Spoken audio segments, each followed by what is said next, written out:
Good morning, Facebook family. Pastor Angel from the Ministry Love, Power, and Grace. And I want to speak to you today about one of the most dangerous breeding grounds that we create in our lives.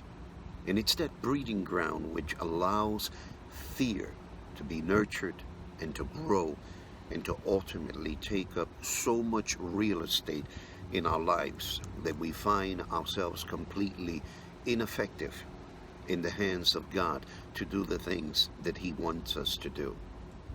Now, granted, we all have fears in our lives. We deal with them the best we can on a daily basis. But too often, we've let them rule over our lives and stop us from taking a stand for what we know God wants us to do. Like, for example, Daniel standing in the lion's den. We face people and situations that threaten to destroy us and our witness for Christ. And let me tell you something, Satan would love nothing more than to declare you and me totally ineffective in the hands of God. Will we succumb to our fears, or will we stand up for God in spite of the fears that we confront on a daily basis? If you all want to overcome fear that's dragging you down, you need to clearly understand the benefits of choosing to stand up for what God wants you to do. Most importantly, you need to see that doing what God wants you to do is a victory, my friend, over the fear in your life. Because fear grows, it doesn't stay stagnated, it grows and it becomes contagious.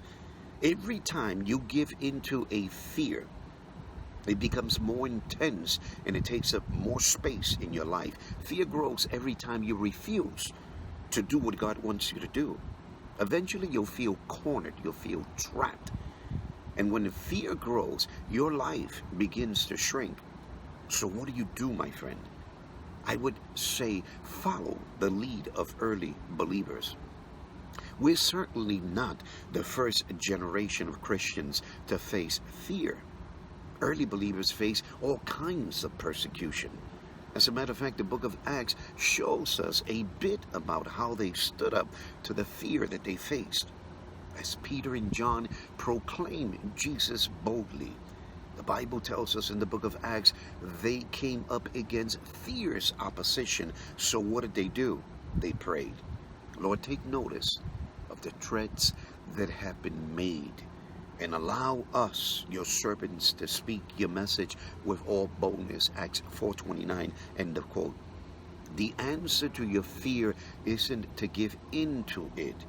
It's to move forward boldly despite it.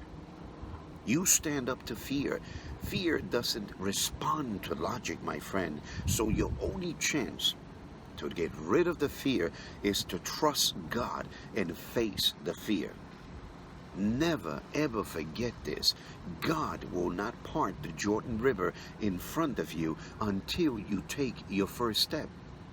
See how God did this in the life of Elijah and Elisha in 2 Kings 2:8. They had to take a step, and then God did what He did. You take a step of faith, and then God shows you the path that lies before you. That won't happen if you stand wrapped up in your fear. Take a step in faith today and watch how fear begins to crumble in the process as God guides your step.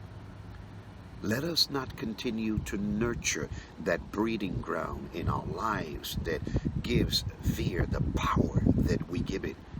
My friend, God bless. Pastor Angel saying take care. Lord willing, we'll meet again tomorrow. But remember, stand firm.